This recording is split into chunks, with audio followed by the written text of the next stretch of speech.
The most disturbing structural event was not that the Twin Towers fell, but that Tower 7, ignited by flying debris, fell due to fire alone. Building 7 was a steel frame building and is the first steel frame building that has collapsed due to fire. The failure of the building was an implosion. So it failed completely different than Towers 1 and 2, in which the floors failed first. Why Building 7? Let's ask the question again. As the WTC Command Center, was it the hub for the 9/11 plan? Also, in 6.5 seconds, lost forever were thousands of SEC case files on corporate fraud, including those relating to the notorious activities of giants WorldCom and Enron. A few indictments for stock fraud, but what of the $70 billion California electricity swindle? It disappeared.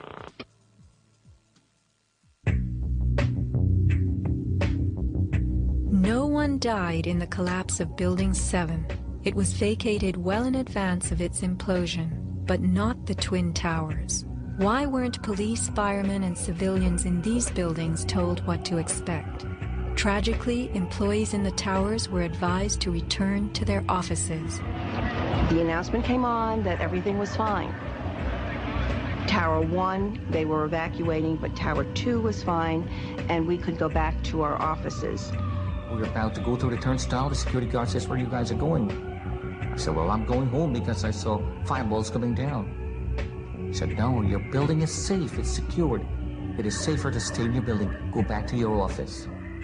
Stanley Prayamnath returned to the 81st floor. Then, I just happened to raise my head looking straight towards the Statue of Liberty, and what I saw was a giant airplane coming straight towards me. the South Tower was hit between the 78th and 84th floors. Trapped on the 81st floor by crushing debris, Stanley was rescued by Brian Clark. Slowly and painfully, they made their way down a stairwell to freedom. Outside, Stanley had a feeling of uncanny prescience for what was to come. And we peered through the railing up through the trees at the tower, and Stanley said, "You know, I think that tower could come down." And I don't know why I'm telling this man this building is going. But I knew it was not over. I said, "There's no way. That's a steel structure.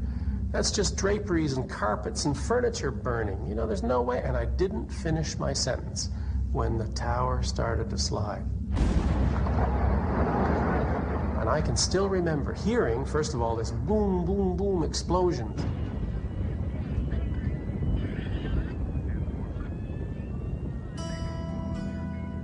Not all were blessed with intuition or foresight. Joseph Milanowicz reached his son Greg by cell phone. Greg at that time, I could tell by his voice, was scared.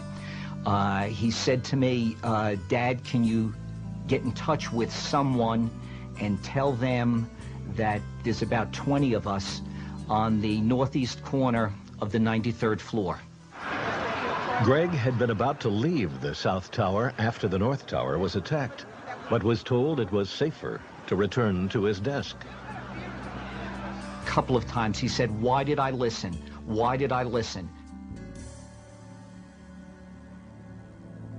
Who was a director in the company that provided electronic security for the World Trade Center and Washington's Dulles Airport, both involved in September 11th? None other than the president's younger brother. From 1996 to 2000, Securicom installed what was referred to as a new security system at the World Trade Center. Wirt D. Walker III, a cousin of the Bush brothers, was CEO of Securicom from 1999 until 2002. Interestingly, these facts have not been made public.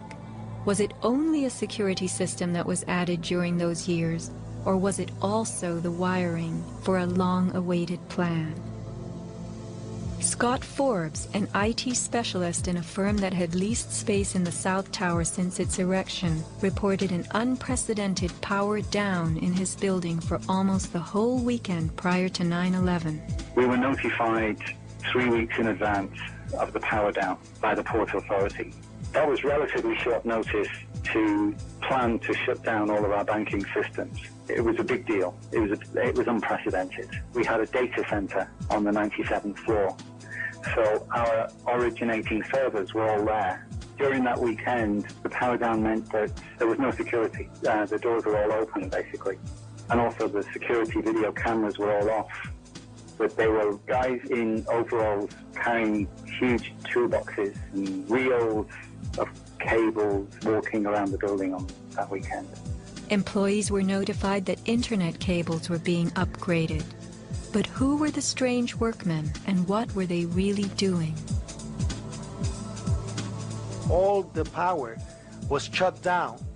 If there was a power down, that meant that everything was gone in terms of security, in terms of access to the building, so anybody could have gone there and do any kind of setup. Having worked overtime to get his company's servers back up, Scott took the day off on September 11th. As he watched the towers collapse from New Jersey that morning, he was sure this had been the purpose of the mysterious weekend work. Scott notified many authorities, including the 9/11 Commission, about the unusual and lengthy power outage, but was ignored. Ben Fountain of Fireman's Fund spoke of unusual evacuations ordered at the Twin Towers during the weeks before September 11th. Others reported that the security alert was inexplicably lifted 5 days prior and bomb-sniffing dogs were removed. What would the dogs have discovered had they remained on duty?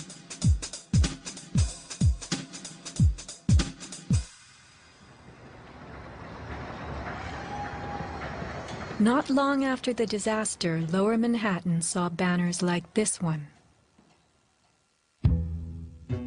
Although they were idolized as cathedral-like symbols of power and triumph that pierced the New York skyline, the Twin Towers were big money losers for the Port Authority of New York.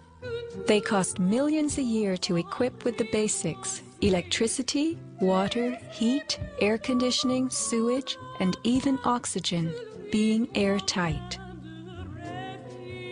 As modern communications connected traders from all corners of the globe, tenancy in the Twin Towers continued to drop. The towers presented another problem. Decades ago, their steel beams had been sprayed with fireproof asbestos, a cancer-causing material banned from use in building in the mid-1980s. Although the World Trade Center complex was given several waivers, it was expected to clean up its act. But to remove the asbestos from every supporting beam in the Twin Towers would have been almost undoable. Quotes for this cleanup ran over $1 billion, and no insurance company was willing to bear the cost. An urban renewal project of unfathomable proportions.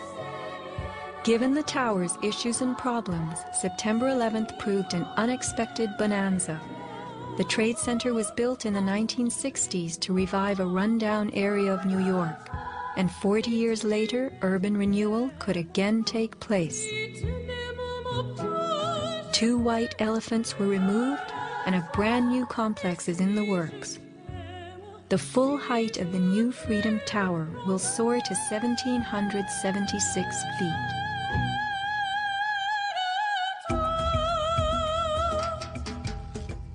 The suffocating dust that engulfed Manhattan was much more than dust. It was pulverized concrete, glass, metals containing lead, mercury, dioxins, benzene, and of course asbestos. None of that was healthy for any living thing. Today, thousands of rescue workers have developed lung cancer and serious permanent health conditions. And the rescue dogs continue to die. What you had was a ground-level municipal incinerator that smoldered for months, burning up the most heavily computerized building in the world.